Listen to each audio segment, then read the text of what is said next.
Yes.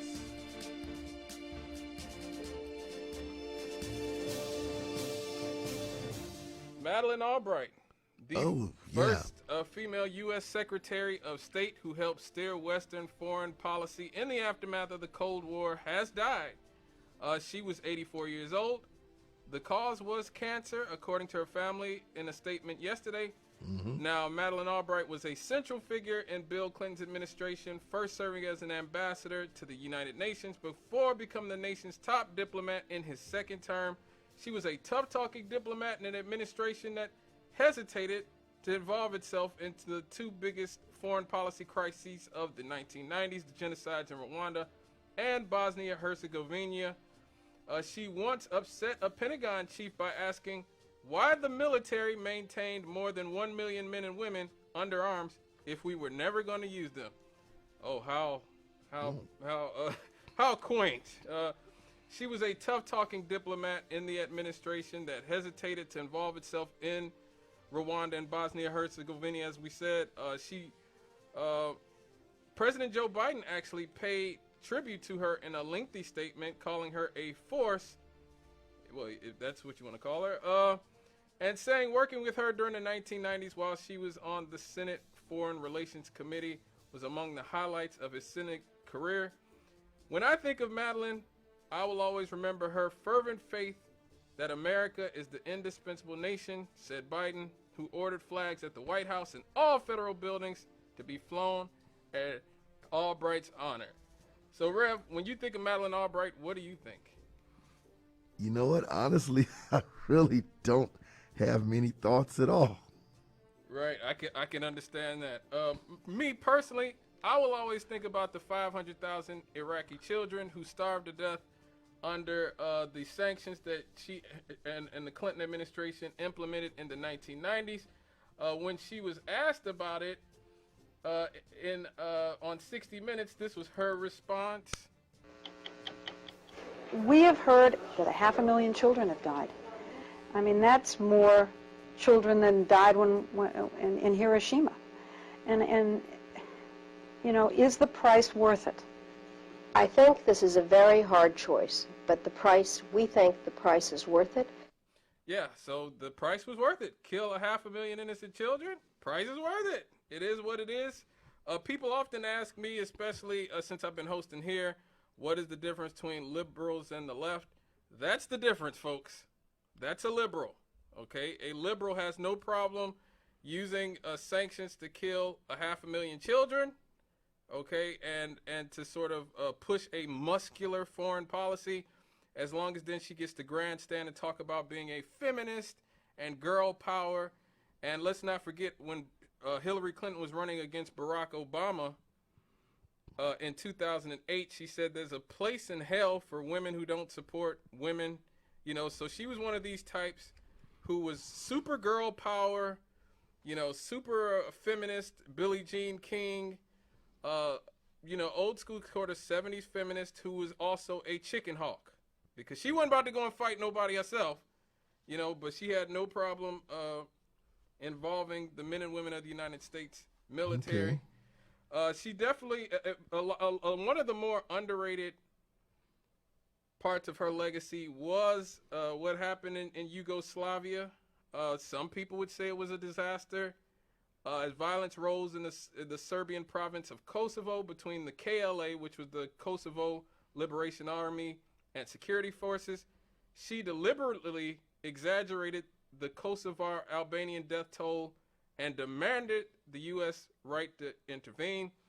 She arranged the de facto alliance with the KLA, which had earlier been labeled terrorist by U.S. officials, just like how now we see in Ukraine. Just a few years ago, the Azov Battalion was called a right-wing Nazi battalion by the New York Times and other people in the U.S. government and in the U.S. media. Now they are freedom fighters, according to those same people.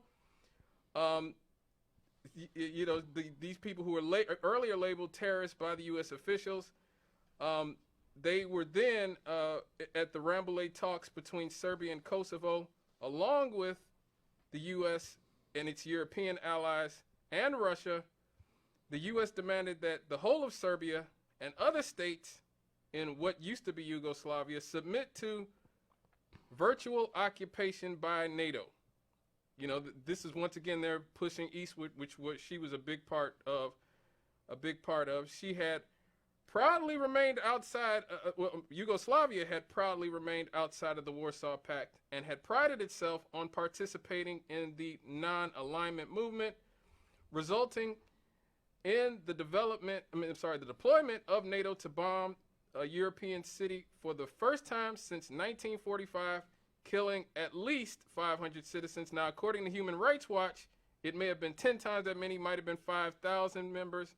So again, that is the difference between liberals and the left. There's this sort of muscular foreign policy. You know, we have to, exert our force. She was a big part of pushing NATO eastward, which is what we're dealing with now, the repercussions of that. We talked about a few weeks ago how the famous U.S. diplomat George Kennan in the late 90s, in 1997, wrote in the New York Times that pushing NATO eastward would be the biggest foreign policy mistake we made, and it would eventually cause a Russian leader to essentially wig out and do what Putin is doing now. She was one of the people saying, just go ahead, push eastward.